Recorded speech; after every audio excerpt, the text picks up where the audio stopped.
Welcome everyone to this special episode of the Northern Leaders podcast, brought to you by Licence. Today we're in Newcastle in the offices of KPMG, looking over the time for this special recording with not just one, not two, but three doyens, leading names from the North East, all of whom have made the Northern Leaders list and all of whom are women entrepreneurs as well. Before they join me on the stage, I'd like to introduce them. Sara Davies, MBE, is famous for being a dragon on Dragon's Den. She's also the founder of Crafter's Companion and the author of The 6-Minute Entrepreneur, copies of which you've now got, while stocks last. She's joined by Roisin Currie, the CEO of Greggs, who's overseen unprecedented growth at the Newcastle-based bakery giant and the provider of food today. And last but not least, Sophie Milliken, MBE, is the founder of Moja, a published author herself. She won the Business Champion Award North East at this year's Northern Leader Awards. And if there's a more networked person in the North East I've not met her, put your hands together for our three speakers.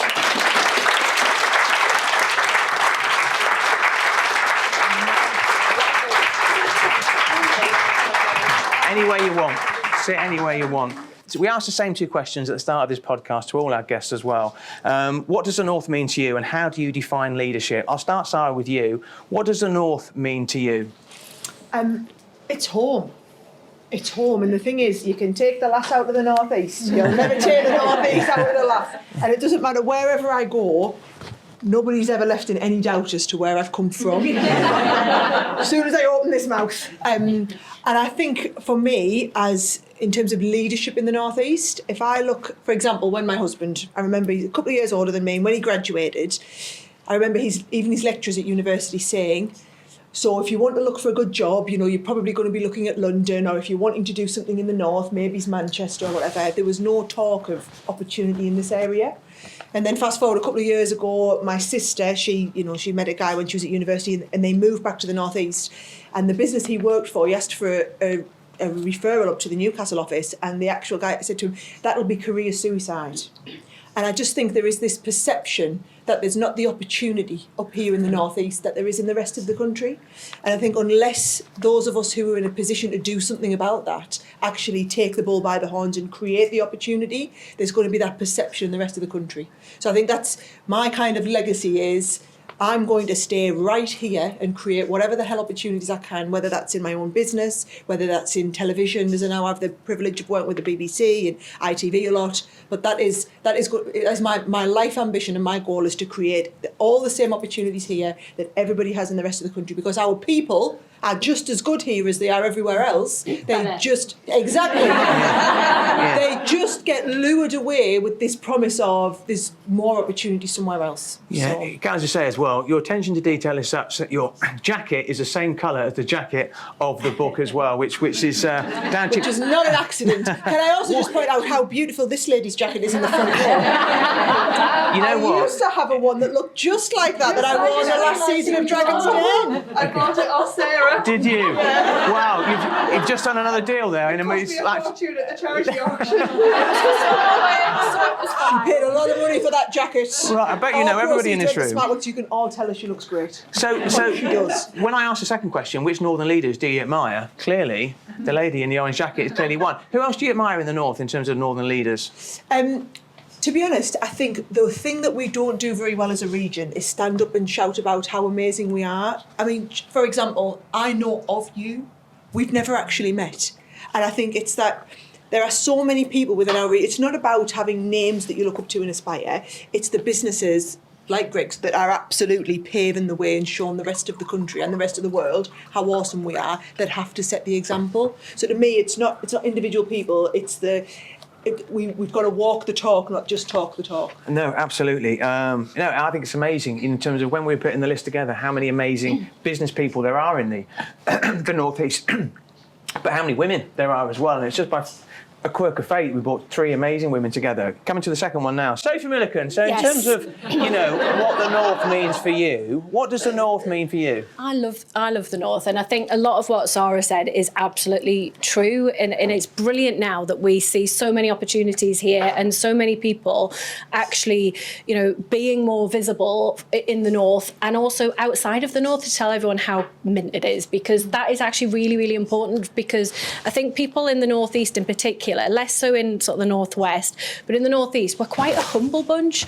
And we shouldn't be. We should be telling everyone about all the amazing stuff that's going on here. And I think what the North means to me is it is its home. And there's wherever we go, anywhere, you're very well travelled, you're here, there and everywhere. And, I get about a bit as well. And I think there's just some sort of magnet that pulls you back to the Northeast. Because they're not as nice everywhere else. I think there's that. It's nice everywhere. Yeah, and it's the people, isn't it? It's the people. And, you joke about me being really well networked, but like, how great is that if I don't know someone in the Northeast, I know someone that knows someone, or I know someone that knows that person. And I think one of the things that I really love about the Northeast is how supportive we are as a bunch. We want to cheer each other on. We love to see success. We love to celebrate success. And that is just nice. It makes it a nicer place to do business and a nicer place to live. Are there any leaders in the North who you really admire? Don't have to be from the North East, but are there any Northern leaders? Yes, they do. Yeah. Come on. Yes, they They do. sound just like You us. know what? I'm being told off at every opportunity today. Okay, so We know why, though, don't we? We absolutely do know why. But in the North East, what leaders do you admire?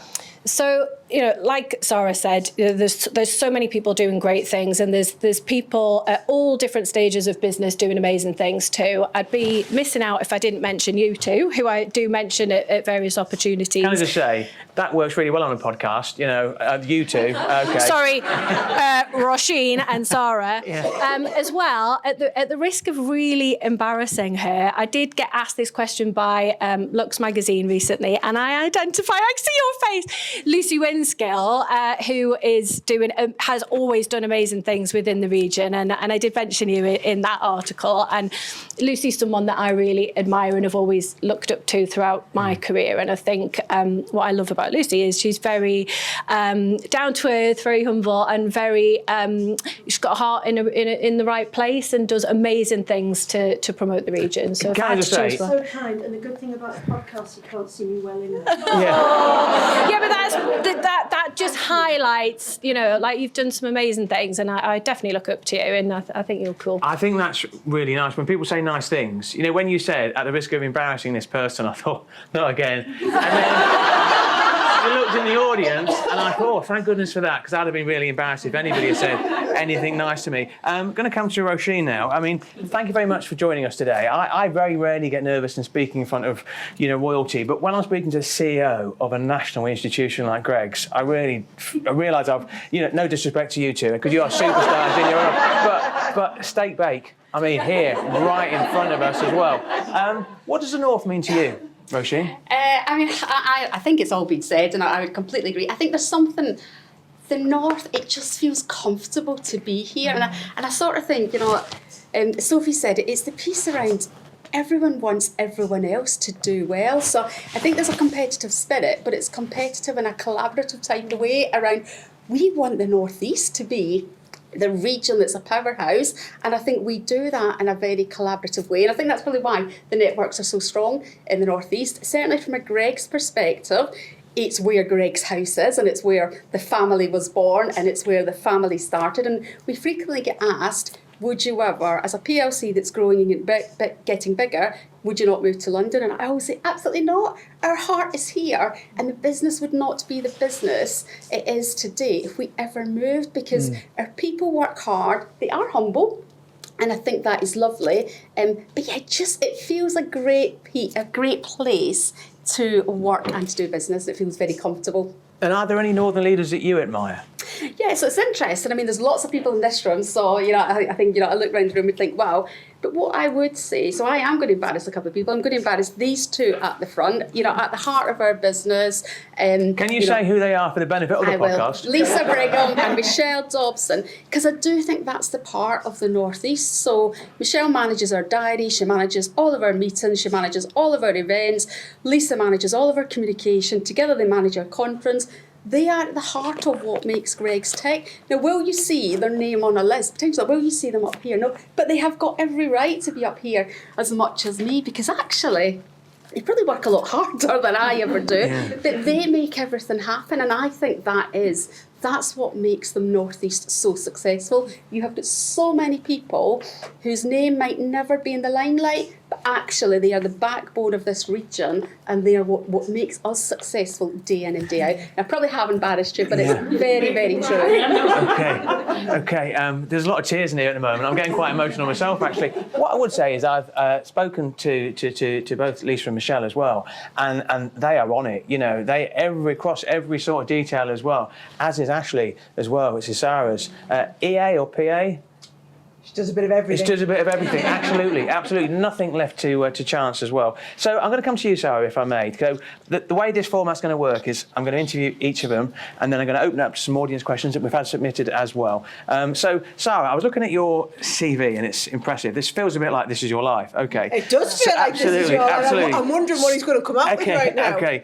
So you're leaving Dragon's Den, having returned as CEO of Crafters Companion, having rescued the business from administration. You've been appointed Growth and Entrepreneurship Partner at Travel Counsellors. Steve Byrne, the CEO, is a Northern leader, you'll be pleased to know. So when he's listening, Steve, I mentioned you as well. You're an author, we've seen the books. You do a lot of charity work, which I think is great. You're the host of an ITV show called Time is Money. You're married with 2 young children. You love baking. Can I just say that I eat most of what you produce, and hence the reason that and Greg's are to blame for this. You've got to leave here at 7 p.m. because you've got another meeting to go to straight afterwards, but you said you weren't going to counsel as well. How do you squeeze it all in?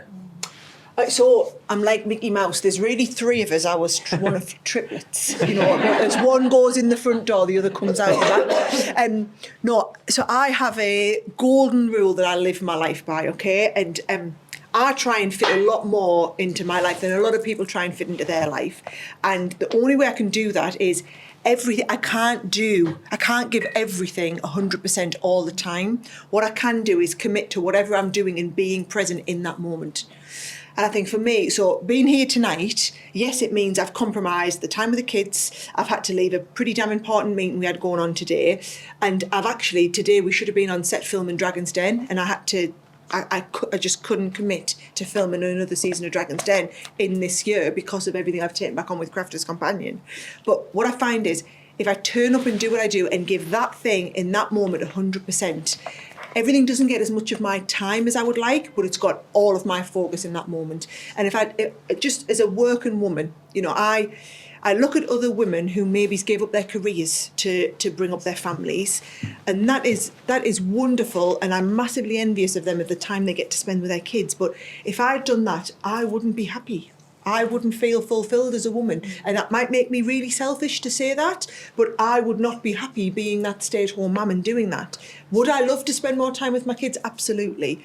And so what I do is I don't chastise myself for the decisions I make. I champion myself for them. And I say, you know, I missed Sports Day last year.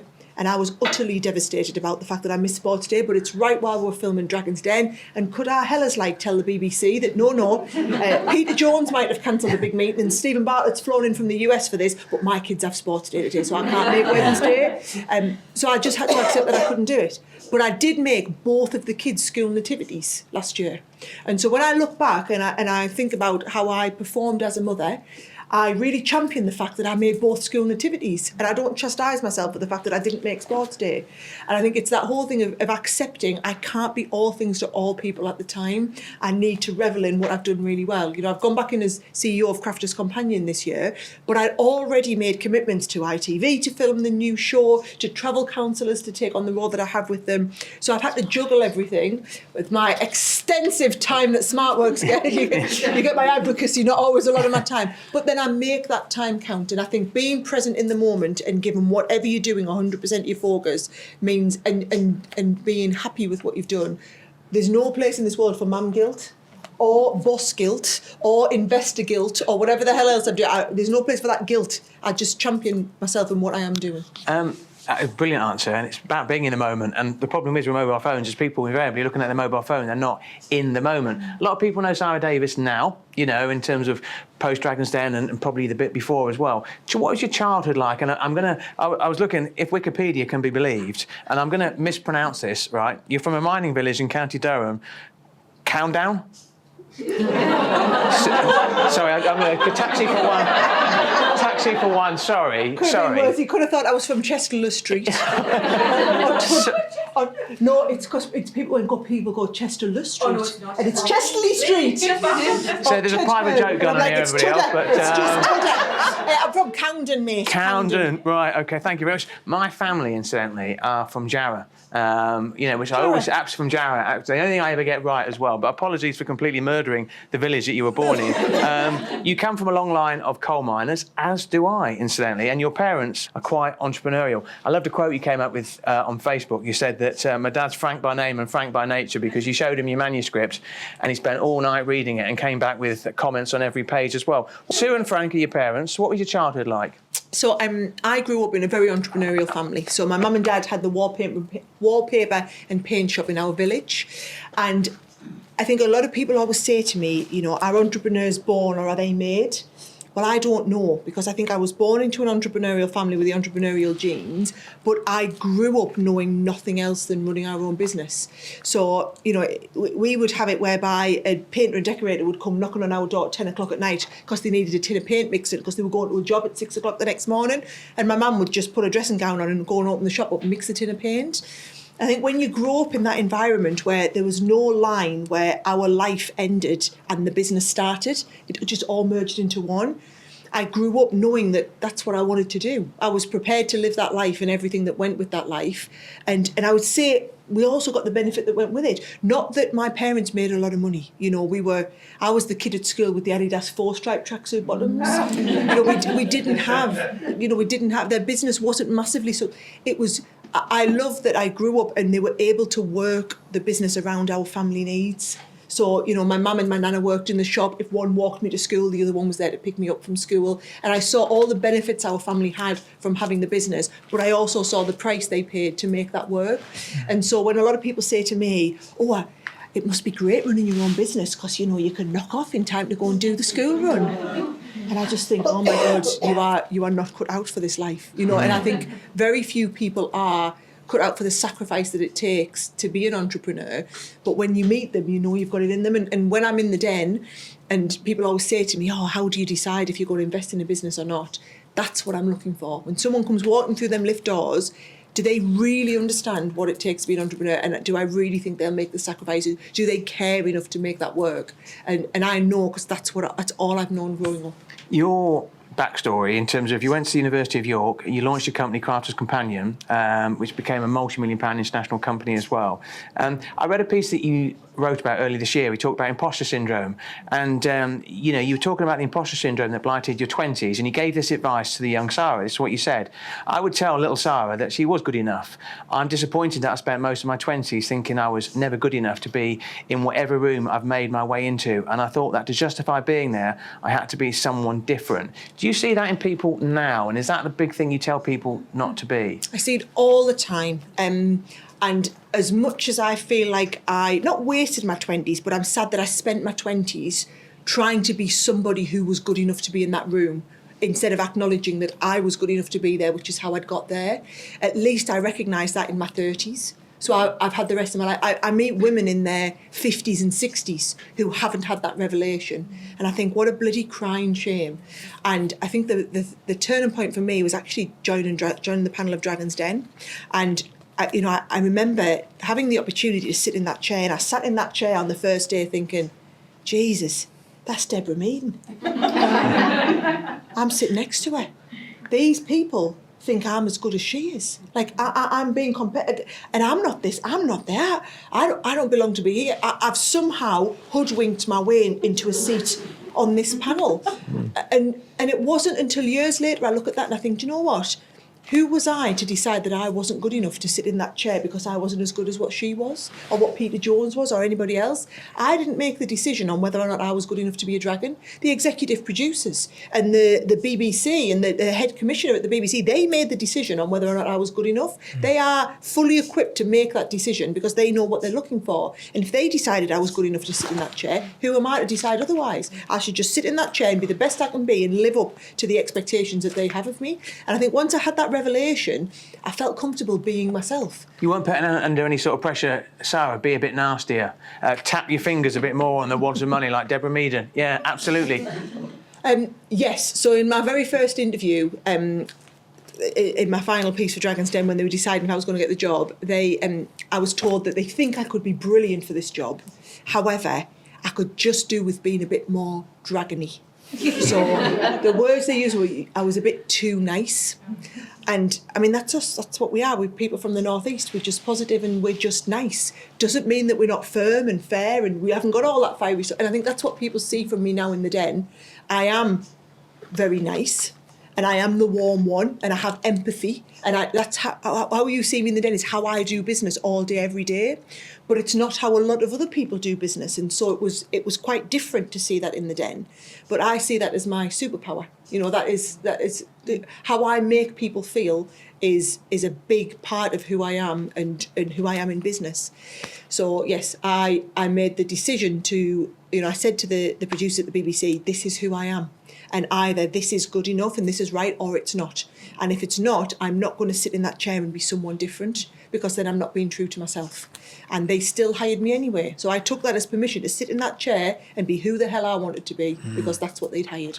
No, fantastic. And don't change the person you are. Final question before I come to Sophie. The business you set up, Crafters Companion, went into administration after you'd left with debts of 16.7 million. You brought it out of administration for £425,000 reported, and you saved 134 of the company's 148 jobs. Jesus, you haven't half done your research, have you? Well, telling me stuff clearly I'm not well sure enough, I clearly. knew there. Okay. 134 jobs that you saved. Do you remember their names? No. Just seeing how nice you really are. But I could probably name most of them. Okay, well, you probably could actually. But they say you should never go back. Why did you go back? It's who I am and I love what I do. And I believe in the industry. Business is really tough at the moment. And I understand, the investors that bought the business, that were driving the business, that ploughed millions into that business. The industry has the potential, but business is really tough at the moment. And they just hired a lot of very big, very expensive people to pursue a strategy that they believed was right, but wasn't necessarily the strategy I was taking the business on back when I'd been in control. And so when faced with that decision in January, I looked and I thought the business and those 134 staff had so much potential and so much to give. They were just being managed and led in the wrong way and down the wrong path. And I believe that I could rectify that. So yes, all chips were back on black. I was back in there. Yeah. And it was difficult because I wasn't in a place in my life where I needed to do that. Yeah. My life, I had pretty much everything great going on in my life. I didn't necessarily need to add something else into an already pretty packed schedule. But I believed in the people enough and I didn't want to see those people lose their jobs unnecessarily when I believed I could do something about it. Hear to that. I'm going to come to Sophie Milliken now. I'll come back to your good self when we do the second part. Sophie, I love your story. Your dad's from Belfast. Your mum is from London. They met in Newcastle where love blossoms. They got engaged 10 days later and have been together ever since as well. Yeah. We just need some music to play over this, don't we? Like some love music as well. What was your childhood like? It was all right. Was it? Yeah. Oh, that sounds emphatic, doesn't it? Okay. When your parents listen to this and they say, what was your childhood like? They're going to expect to say something, It was brilliant. I'd say it was quite normal. I think I look back now and obviously I've had a more turbulent love life than they've had. And I think I really value and appreciate what they had and the stability that they gave to us. And I think it's lovely that they had this love story, that they met here. The bit that I always find a little bit disturbing, though, is apparently my dad used to have a really broad Belfast accent and my mum couldn't understand him for 3 years. And I'm like, but you got engaged after 10 days. So don't know what was going on there. But I think, Newcastle is the kind of place where people come to study and then they fall in love with it because of all the great things we've already spoken about. And this is their home. And I do remember something when I was about 10 years old where my dad got offered a job in Bristol. And I remember being absolutely devastated at the thought that we might move to Bristol, and they decided that they couldn't leave the northeast, and we did stay. But yeah, I mean, it was a good childhood. I think that stability is something that we would all hope to offer to our own children. And sometimes I do feel a bit sad that I haven't had that same sort of situation, because I look at my brothers who are both younger than me, and they have exactly the same sort of setup. They've married well, they've got 2 kids, everything looks quite happy on the surface. Sophie, I'm not going to give too much away, but you said to your daughter, you said, I'm doing this event tomorrow. Do you want to come to it? And she said, I know what you're going to say, Mum, I'm not interested. I'll tell you what I actually did say is I said to Jess, do you want to come to this event tomorrow night? I says, me and Sara are speaking it and you'll meet Roisin from Greggs. She was impressed actually at the prospect of meeting Roisin, but she went, Mum, I've seen you and Sara talk at loads of things. she said, I need to do my revision. Bless her. So that's good, isn't it? That is okay, good. she's going to like when she listens to that. She won't listen. You talk No about chance. Absolutely no chance. I think gut reaction and gut feel is really important in business. Have you ever got it wrong with gut feel, whether in life or in business? I have absolutely, well, there's two parts to that, isn't there? Because have I ever got it wrong in life or business? Yes. Have I ever got the gut feel wrong? No, but I've gone against it. Yeah. Go on, tell me when. I know where you're trying to lead me with this. So we can always edit actually, this bit out if we're going to get sued. It's just as well Jess didn't come because I probably wouldn't be able to tell some of this story. But I mean, in terms of, you know, just going to ask Graham from the Journal not to print this bit, Graham, otherwise we'll all be sued. I mean, well, there's two things I guess that probably stand out. So when I sold my business in 2019, I knew in the lead up to that, you know, close to the point of doing the deal, and then, you know, when you sell a business, it takes quite a long time. So it was an 18-month process, and I knew very strongly in the last 3-4 weeks that I shouldn't be selling that business, but I felt like I'd been carried through that process so far, and I felt I was very naive then, even though it was only 6 years ago. I've learned so much throughout that process and in the years since that I would advise and do advise people to do it completely differently now. So I had that gut instinct that I shouldn't have sold the business, but I went ahead anyway, and I had to stay on and do an earn out, and then I absolutely hated it, and I've since left. So the decision that I made was going against the gut instinct. So the gut instinct was right. What was the second decision? Same one to my marriage. Okay. You know the answer to that. Okay. I knew. I remember actually being in the car with my dad going to the place where we get married. And I remember him jokingly saying to me, are you sure you want to do this? And he was joking, and I was like, oh my God, like, I'm not sure. And I was like, oh yeah. And I knew that I shouldn't have gone through with that, which is really bad, isn't it? Yeah. I mean, you got a beautiful daughter out of it, but it was a short-term union. Yes. Okay. Okay. Basically, we won't go too long, Dan, otherwise we'll have to extend the podcast by an hour. But your history, and certainly the business that you sold, Smart Resourcing Solutions, the same initials as our speakers today. It's SRS. Like this hasn't just been thrown together. I mean, this is planning. Okay, so your backstory. You worked at the John Lewis Partnership under Andy Street, who went on to become the Mayor of West Midlands. What was he like as a leader? I think he's great. Actually, I think he's very strong. When he was in the partnership, you have to be really, or you did in those days, have to be very careful to be very politically neutral, which was always quite interesting because his partner, although it's always a bit sort of cloak and dagger, but his partner is a Conservative. So we all knew that he was a Tory, but he was never explicit around any ambition to go into politics. So we never knew that side of things. But he was an outstanding leader for John Lewis. At that point in time, John Lewis was the retailer to look up to, and we were admired by everyone. We had huge growth plans. I was there in the glory years. I got all of my business training through John Lewis. I met some amazing people, and I learned a lot. And it was brilliant. And he was very good. He was very good at bringing people with him. And I think he's done that, to be fair, in that role of mayor. I think he's been unfortunate, without getting too political, in terms of the tide turning around the Conservative Party. And he probably should have kept that role because he's very, and always has been, really passionate about Birmingham. And he's always been passionate about everything he's done. And he's a great leader. Worked very closely with Andy Burnham, the Mayor of Greater Manchester as well. Different parties, but they worked really closely together. Your backstory is interesting. When you were at John Lewis, you used to ask for a pay rise twice a year. You were a volunteer at Samaritans for 8 years, which I think is great, because I think that teaches great listening skills as well. You sold SRS, which we mentioned before, and you founded Moja. What does Moja do? And does it feel different second time round? I mean, it's not technically a second time around because I've had a few other businesses as well, sort of alongside things. But technically, it's the second, hopefully, decent sized business. And yes, it feels very different this time around because the first time didn't have a flipping clue. I'd worked for John Lewis for all of that time, and I was down in London for the last 8 years of my John Lewis life and commuting from, at one point for the last sort of few years, commuting from Newcastle down to London. And when I moved back to the North East, I didn't know anybody in business apart from people at John Lewis. And now I feel like I know loads of people, so it's great. And it goes back to what I was saying at the start around how lovely everyone is and how everyone wants to support each other. So I literally didn't have a clue. Like, no one really teaches you how to set up a business. Well, certainly didn't then. So I was just making it up really for about 3 years. Whereas this time I've gone into it with a completely different mindset, lots of knowledge, lots of understanding around what not to do and how to set things up properly. So it feels different. I've got, a proper plan. I know what I'm doing. I know what the ambition is. And it's exciting. It's exciting to kind of be back again. Although it's hard being back in sort of startup mode again once you've been there and done that. You're so well networked and you're so well liked as well. I don't think I've met anyone who's got a bad word to say about you. There's more to come. I'm going to ask you to just hand the microphone over to Roisin. I've got some breaking news actually as well because the Pope, they've announced the white smoke has come out. If anybody wants to watch this later on TV, close your ears right now. But we've got a new Pope. It's the first American Pope as well. Pope Donald the Trump.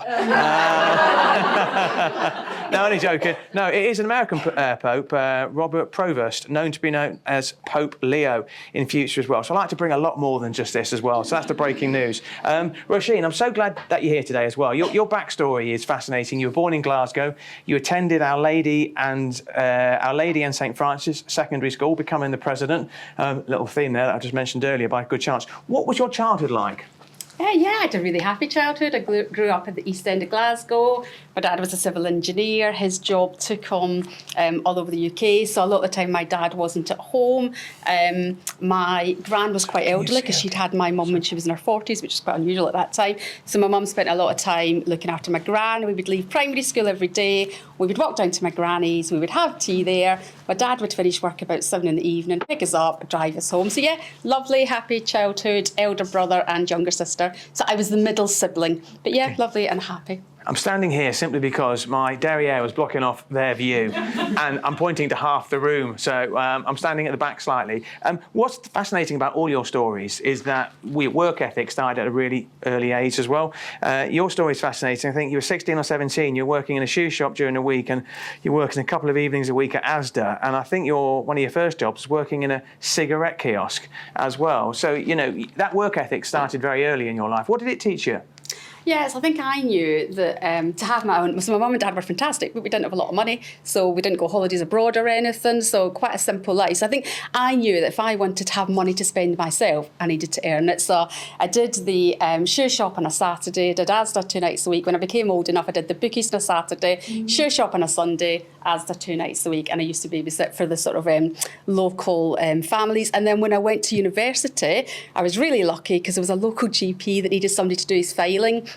And where university was, I was one bus ride away from doing his filing. So I used to do all of those jobs. So I didn't have the normal student. So I didn't go to student union a lot. I didn't get to socialise. But I never look back and regret that because I think I developed skills then around, do you know what? If you do hard work, your bank account is just going to ching ching. And actually, I couldn't spend it because I had another shift to do. And I was the type of young person that whenever Asda would say, "Do you want to do Sunday?" I'd go, "Yeah, it's double time, absolutely. How long do you want me?" So I think it was just that piece, and I loved it. I think that's the other piece. I got energy from it, so it didn't make me feel tired. It actually gave me energy, and yeah, just inspired me to then want to go into business and do something else. I do listen to these two, and it's funny actually because I actually think I've had an easier route through life because I think entrepreneurs and starting your own business is much, much braver. I've never been brave enough to do that. I've always lived in a corporate world where you've sort of got more support and you've got more help and there's systems and there's processes and the people. So whenever I hear about entrepreneurs, actually, I am in awe of them because I do think that's a much tougher gig in terms of doing that yourself, starting it yourself. So I think there's different skills we've all got, but I certainly think it's brave to be an entrepreneur and start your own business. It's just I am in awe of those skills. everybody who I've spoken to about your good self speaks about how humble you are and how, you'll always give the credit to other people as well. I think in the short interview that we've had so far, you've demonstrated that. You were awarded the Grocer Award, very prestigious, and you asked the organisers to present it to you in a Greggs store because you said it's not about me, it's about the staff, behind you as well. You spent 20 years at Asda, from working in a cigarette kiosk to 20 years, rising up all the way to the higher echelons. You worked under Archie Norman and Alan Layton, who were credited with turning Asda round. Now, they spoke about relentless dissatisfaction. That was a quote that they used, always trying that little bit harder. Did that rub off on you? Is that the big learning that you took from them? Yeah, I mean, I think it was awesome that while I was at university, Archie and Alan took Asda over. They put different programmes in place, something called Asda Way of Working. It was all about developing your skills. It was about leadership with and through people. Alan used to use the phrase, getting extraordinary results from ordinary people. And I think I was just really fortunate that while I was at university, I got the chance to do a management role alongside doing my degree, because they were quite forward thinking. And actually, I think those skills have never left me, but I think it's being in the right place at the right time and then taking the opportunities that presented. But I do feel very fortunate to have grown up in that world and learned lots and learned from people who I still admire greatly. You joined Greggs in 2010. You became the first CEO, the first female CEO in 2022, and have overseen a period of unprecedented growth as well. I mean, the business now has got a market cap of nearly $2 billion. You published the Greggs Pledge in 2021 to make the world a better place by 2025.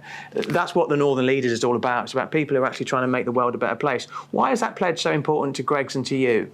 Yeah, so I think I am extremely fortunate in that, so I've got the privilege of being the CEO just now. So I've got the title of CEO. The hard work is done with the people in the business. The Grocer Cup Award was about the people in the business. I happen to be the one that receives it.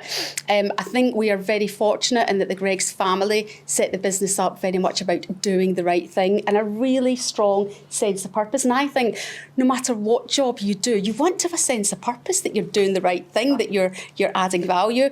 The business had been doing many good things for many years. I think there was a little bit of a realisation, partly driven by Lisa, around but if you could bring it together and you could brand it, it would really help people feel part of something more powerful.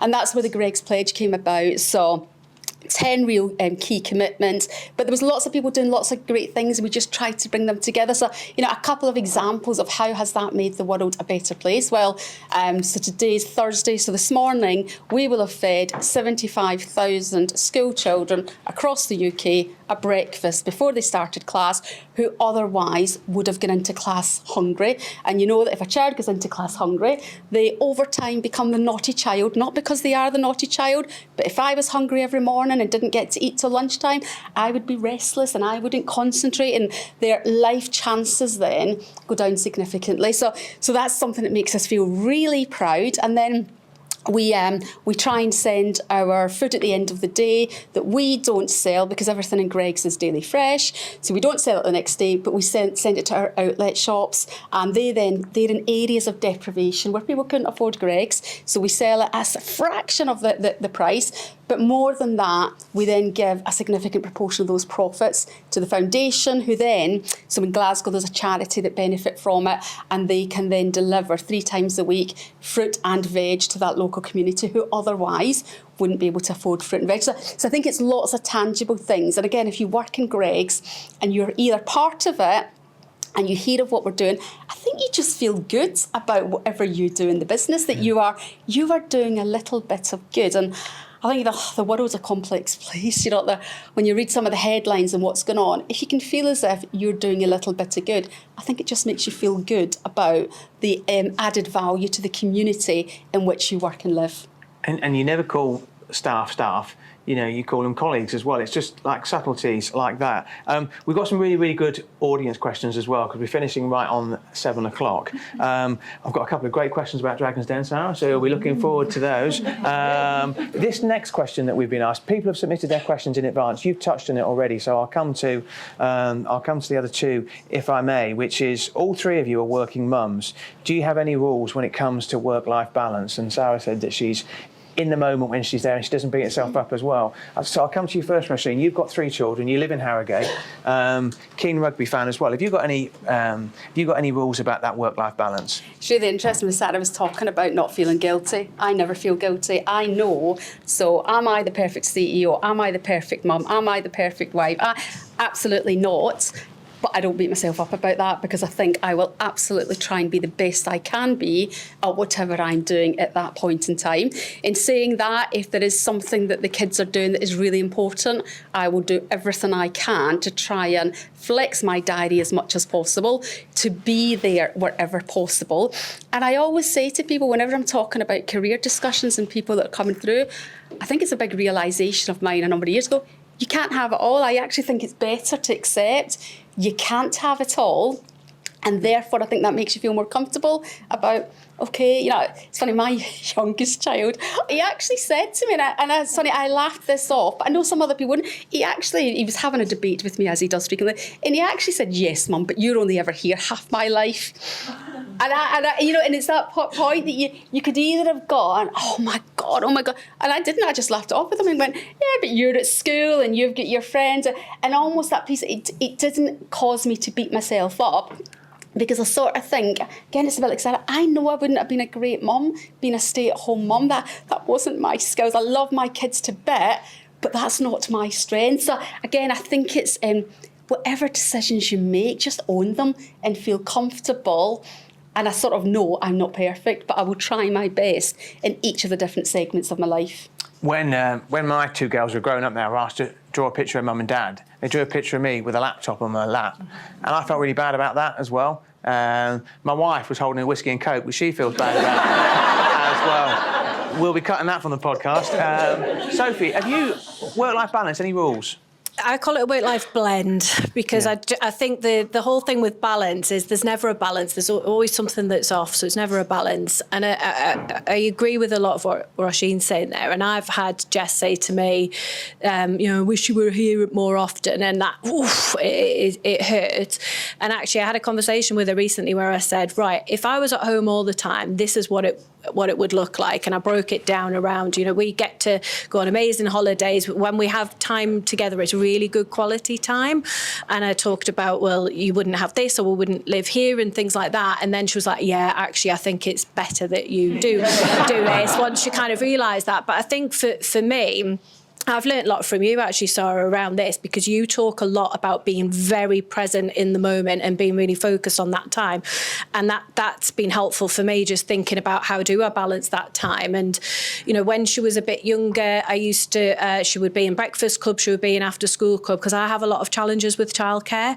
If my parents aren't around and they have the cheek to have booked a holiday next week when I need to go away, which has caused me problems.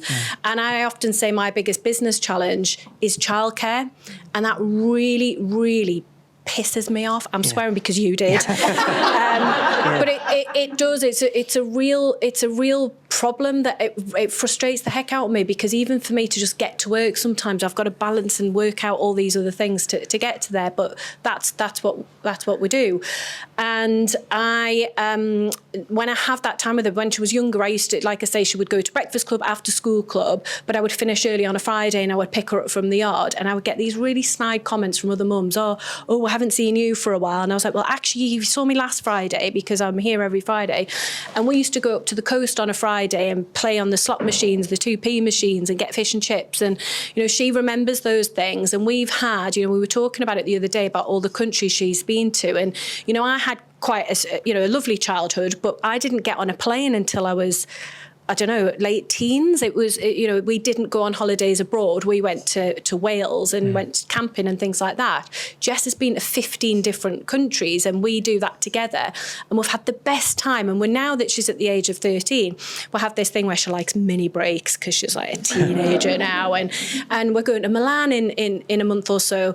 And I'll say to her, right, you choose what you want to do for 2 of the days, and I'll choose some things. And we'll plan it together. And, we went to Barcelona in October, and she chose to go to a balloon exhibition, which was which was actually really good, and I totally recommend it. I would never have chosen that, but we have these things, and she's old enough to remember things. So I think it's really important that I prioritise her when I can, and I make sure that we do have that quality time together. But it is a work-life blend, and I'm lucky that actually I bring her to things. So I'm joking that she says she's seen us speak at a lot of things together, but she has. And We always give her a job. we do. And actually, she was saying this morning, she went, it was dead nice when I saw Sarah at Wylam a few weeks ago, she said, because she was pretending to some lady that she knew who she was, but she really did know me. And she said, hiya, Jess, and it was really good. And I thought, brilliant. But, she gets to come to stuff like that, and everyone that's been to a SmartWorks event has been sold at least a raffle ticket from Jess. Or, when I did a TEDx talk in Birmingham, she came to that, and, we used to have a joke, Rachel came to Birmingham as well, and the joke was that I used to say to her, where should we go on holiday this year? Oh, I really want to go back to Birmingham. And I'm like, what? But she got to, experience things, and I will bring her to stuff. And if she was a bit younger, I'd have made her come tonight, but, she can do her own thing. That's a great answer to say she's revising. You can't really, there's no comeback She is to that. revised. She's such a square, which is brilliant. And actually, that's actually really helpful for me, because I don't need to worry about her yet, because she's in with the squares, and it's brilliant because she just wants to get home and do her homework. We've had lots of Dragon's Den questions, only directed at one person, so I'm going to ask Sara to answer these questions. The first one's a bit of a tough one, actually. Okay, you're not allowed to think about this because people will know. Who's your favourite dragon? I knew you were going to ask me that. And I can't say that on your podcast, because whichever one I say, the other three are going to go mad. Okay, I'll change it. I'll change the question. Who's your least favourite dragon? I can't say that. So, interestingly, I've developed a really, really close relationship with Deborah over the 6 years that I've worked on the show. You've done a lot of deals together, though, haven't you? We've done a few deals together, but I've worked really hard at that relationship, and actually, I almost screwed it up on my first day. Actually, it was my first goddamn pitch. So we sat there, and the very first pitch I ever sat in was a food truck. And they came in, and so it was one of these food trucks, and they did their pitch, and they said, we'll go give you all some street food, right? So we all got up to go, and Tuka, as he does, jumps up and went absolutely flying up to the front of the queue. So I said, whoa, wait, ladies first. And Deborah barked at me. She went, we're not ladies or gentlemen here, we're just all dragons. Yeah. And I mean, I was goddamn terrified. Can I just tell you, Deborah is as scary in real life as she looks on the telly, right? And in that moment, I had my heart in my mouth and I was terrified.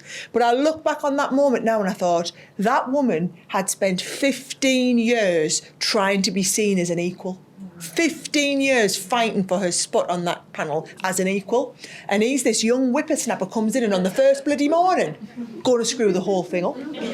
And so I am so pleased that she did. And she put me in my place that morning and she's kept me in my place ever since. And I look back on that now, 6 years later, and I look back at what I've learned from her sitting alongside her in that environment, and it's been monumental. It really has. She's been an incredible mentor to me in that time, sometimes without really knowing it. It was the chit-chats we'd have at 7 o'clock in the morning in makeup when there's just the two of us in that have really helped with my development as a dragon and as an entrepreneur. So, see, I was given a tour of the studio at the Versa studio in Manchester where it is, and I said, right, so show me the lift. There is no lift. And I said, you can't say that. No, okay. We have to sign bits of paper to say that we will not disclose. Okay. You will have signed a bit of paper to say you won't disclose that in public. Okay. I know you will have seen the right. contract. So I'm not gonna mention the fact there's no brick walls in the background or anything like that as well. Hey, I'm not gonna say that. Shot. I'm not gonna say that for fear of losing my expensive contract at the BBC, which I've not yet get. But what people don't necessarily realise is that these pictures that are on, they show 10 minutes. But they might be on in front of you for like 90 minutes, mightn't they, as well? Easily. In a typical day, give us a quick insight into what Dragon's Den's like. How many pitches would you hear? Yeah, so my typical day on Dragons, I do a 5:30 start on the morning, and I run into the studio. So I have to do some sort of exercise on a morning just to kind of get my head in the right space. So I'd be on set for about I'd be in the studios for about 6:45, in hair and makeup for a couple of hours, and that's the bit the lads don't appreciate. So they would rock up at 9 o'clock, and I've already been in there 2.5 hours. And so Deborah and I would be in hair and makeup for a couple of hours. We'll generally be on set for around 9:30, and we're on set usually, so we'll do 5 or 6 pictures in a day and finish filming sometimes as late as 9 o'clock. and it's a really intensive day because you just don't know how long each pitch is going to take. It's like a business negotiation. So you're like, the cameras are all, built into the walls, and so it feels like a fly on the wall. We don't ever pause or repeat anything. You are literally watching it as it unfolds. We've got no earpieces. It's not like other TV that I work on where we're presenting and you're getting fed stuff into your ear. None of that. We don't know anything about the business before we walk through the doors, and you're getting our genuine reaction to everything in the moment as it happens. So if it is a one where we're really interested, that's a lot of money. You're probably about to spend 50 grand. So if that's the case, you want to know that whatever the hell you needed answering, they're going to answer it. So that's how we work it, and it's great. But they're long days. No, and I don't think necessarily people realise that. One thing I want to ask you before I just go through some more audience questions as well is that when people watch Dragon's Den, and I watch it, and you look at Twitter and social media, X as it is now, and people have got an instant reaction on the contestants on there, on the dragons, what they look like.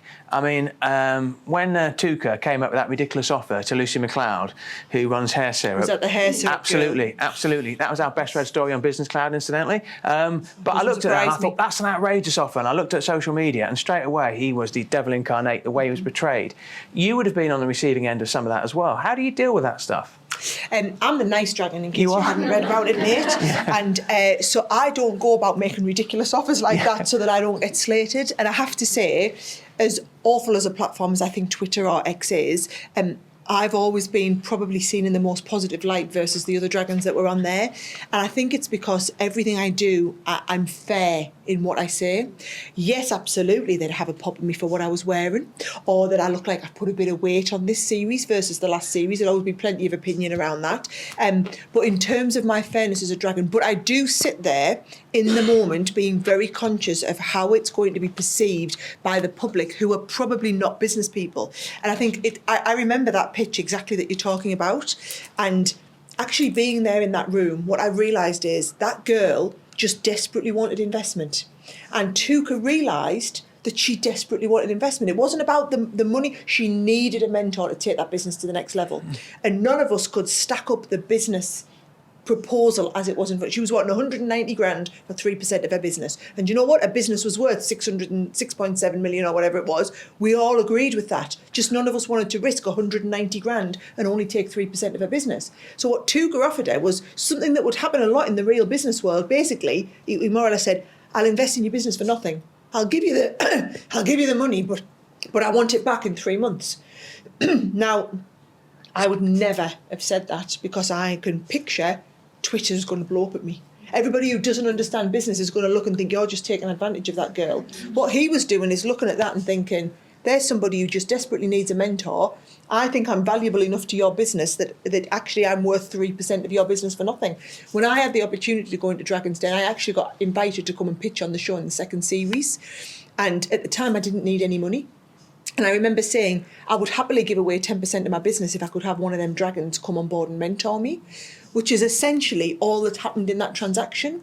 However, on a national stage, on the BBC, with 4 or 5 million people watching you, 99% of which don't understand the business world in the level that we do, that just looks like a terrible thing. And then he becomes public enemy number one, whereas his motivation in that moment wasn't to take advantage of her, it was to help her in that. And I know, because I'm good friends with Tuka, and I think you've got to be so aware of, I think I sit in that chair being very aware of my personal brand and who I am and what I stand for and how that will be perceived once that episode is cut. Yeah, I mean, and actually Lucy McLeod has done amazing. She's speaking at the next Northern Leaders event as well, and she said that the best thing that ever happened were two things. One was appearing on Dragon's Den, and number two was not getting investment. So it was a really good lesson for her as well, actually. She almost accepted his offer. Well, she did accept his offer, and then Deborah suggested that might not be a good thing to do. If you speak to Tuka, if I had £1 for every time he says, I wouldn't get out of bed for 2%. That's it. That's his saying. That's his saying. Got a question from Deborah Walton for Roisin. How does it feel to run a national institution, and how do you keep things fresh? And I don't mean the pasties. Yeah, it's an absolute privilege to run the business, and it does feel like a privilege every day. How do we keep things fresh? Because we try and keep our people really engaged, catch them doing things right, thank them, and as a result, they constantly come up with new ideas. And, you know, whether that's new products, of which some are in the shops as of today. The new products are just launched. What are they? Tell us what they are. They are, feta, spinach and red pepper bake is just out today. I tried it off the line 3 weeks ago. Oh my goodness, it is delicious. We've got some new sandwich products. We've got a new lemon meringue muffin. We've got mint lemonade. We've got peach iced tea. And there may well be others, but they're the ones off the top of my head that'll be in the shops today. I think the other piece is that the best ideas come from our teams, and again that was one of my learners from Asda. Is almost like I spend a lot of the time out in our shops and out in our bakeries, because that's where the hard work happens. And our shop teams, if we trial a product and a shop manager says to me that's going to fail, 9 times out of 10 they are right, it then fails. We trial a product and a shop team saying to me, I want the new mac cheese, you go, oh my God, let's roll out mac cheese. And that's what's happened. We did a small trial over in Manchester, 10 shops, mac cheese, other product failed, mac cheese succeeded. We were only planning to roll it out to 300 shops, but the shop managers are all going, I want mac cheese, I want mac cheese. So we're now about to roll it out to 1,700 shops. But that's the power of the brand. It's not about me. It's about the people in the business that tell us what they want. And then we just need to work hard to deliver it at pace and keep ahead of the competition. Last 3 questions. This one is directed to Sara. So, and this actually comes from Imogen Maguire. Now, she may be my daughter. She may not. She's in the front row. I'm 22, and I absolutely idolise my father. She's telling that I might have made that bit up, but she is my daughter. Okay, I'm 22. I run my own social media business alongside 2 other jobs. However, my dream is to create a business that allows EV owners to rent out their home chargers to motorists in the same way that you book an Uber. What would your advice be? How does she get that? She's got that big dream, and she's holding down 3 jobs at the moment with a view to achieving that big dream. So I really admire your tenacity in holding down the jobs. What I always, because I speak to a lot, I do a lot of work in the entrepreneurial space with people who are aspiring entrepreneurs or very small micro entrepreneurs. And I always say, if you can build a business as a side hustle and then take that leap, that is the best way you can do it. I see so many people who say, I've got a business idea, and we see them come in the den a lot, whereby they've had an idea and they are so in massive belief of their idea, they've jacked their job in or they've remortgaged their house or whatever it is in pursuit of this idea because they believe it, and they've surrounded themselves with other people who are really nice, and in being nice try to tell them this is a great idea. Now I'm sure everybody that you tell your idea to says it's a brilliant idea and the world needs one of these, right? If they're right, then you doing this as a side hustle whilst you're holding down your other jobs, whatever it is, you will succeed because you'll be passionate about it and it'll be the right idea. And from there you can go and roll it out. What I would massively advise against is just going, right, Dad, mortgage the house, lend us the 100 grand I need, I'm going to get this business up and running and I'll pay you back later, right? I say that. Good answer, Sara. Really good answer. I told you. Build it as a side hustle first. Listen, I'm just going to say, whenever she comes up with that, I can say, let me play this back, because I've got it on record now. Mindful of time, so I'm going to go to the final question, which is the one we ask at the end of every podcast. I'll start with Sara, and if you just hand the microphone along. Many, many, many years from now, what would you want your epitaph to be, Sara? Someone bought me a mug a few years ago, and I love it. It's my favourite saying. It says on it, she believed she could, so she did. And, you know, whoever would have said a young lass from Coundon could have been a dragon on Dragon's Den, knee bugger. Knee bugger would ever have said that, right? But she believed she could and she did. And I'm not one of these that's airy-fairy of, you know, you can be whatever you want in life. My youngest son wants to be a footballer. Of course he does, right? I'm trying to teach him that we're going to have lots of aspirations and we're going to work hard as well as play hard. But from my point of view, nobody can tell me I can't do anything. Nobody can. Because if I set my mind to something, everything I've set my mind to, I've achieved. But it's a lot of bloody work to get there. So I would hope they would write that on. She believed she could, so she did. What would your answer be, I'm Sophie? gutted that you asked Sara first because you told me this question in advance and I'd thought about it and I went over loads and loads Can't of say ideas. the same thing. This is no, like, I'm not this is going to like- say quite the same thing. But when I started the first business, I joined something called the Female Entrepreneur Association, which is based in Manchester.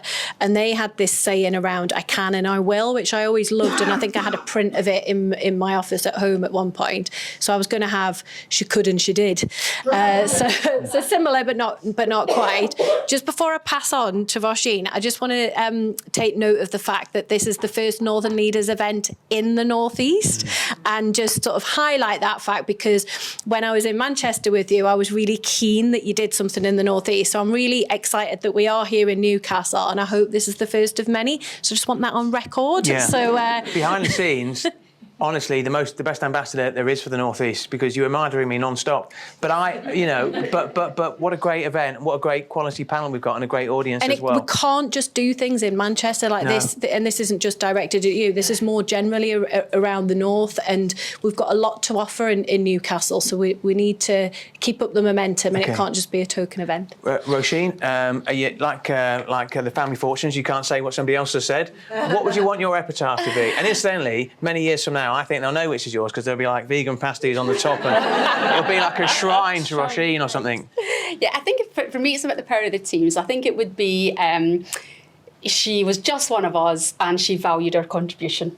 Because I think that for me is the piece around, actually, it's not about me, it is about surrounding myself with amazing people that allows us to do fantastic things. I hope many years from now, I hope your final monument looks like a pasty or something something a bit different as well. That's what I would love to see.